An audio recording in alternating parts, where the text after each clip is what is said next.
Hey, isn't it amazing, guys? Brother Robb here. Everybody wants the favor of the Lord. What's the favor of the Lord?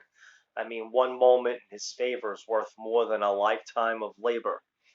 Favor isn't fair, but unless you go through the process you will never come under the favor of the Lord, which is an open heavens, an open door. Revelations 4:1 says a door standing open in heaven. I think it was in Paul's ministry. It says a door has been set before you, an effective door, but there are many adversaries.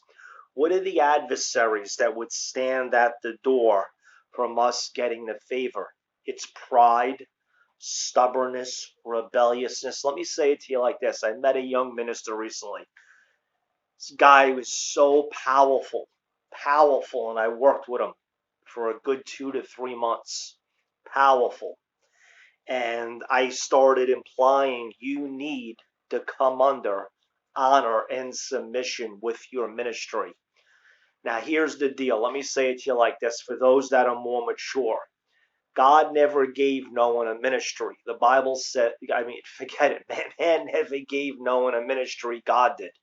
The Bible says, Paul an apostle, not by the will of man, but by the will of God. So we're never generally called to put our ministry under a man or woman, but our life.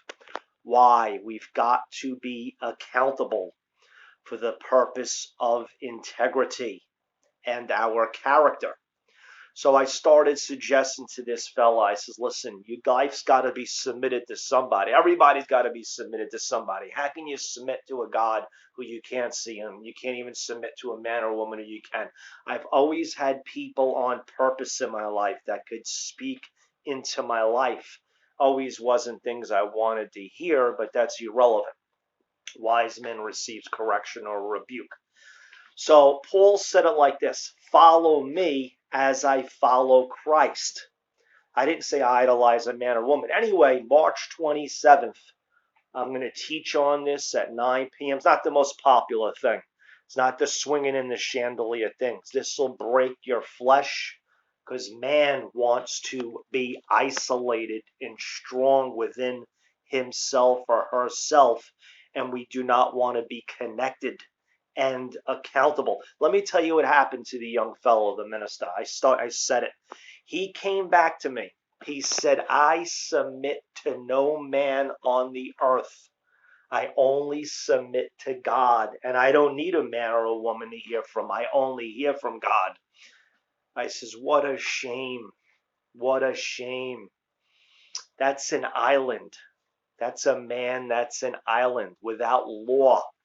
And I'm praying for him. I pray he makes it and comes to grips and the light bulb goes off. And I'm not overemphasizing this because Paul said not to lord over someone. So there are ministries or ministers or pastors that take it to such an extent. You know what I'm saying? I don't want to get... Anyway, I'm going to rightfully divide on this, teach on how to position yourself for the favor of God. And this is part of the process of how it comes. Blessings, blessings.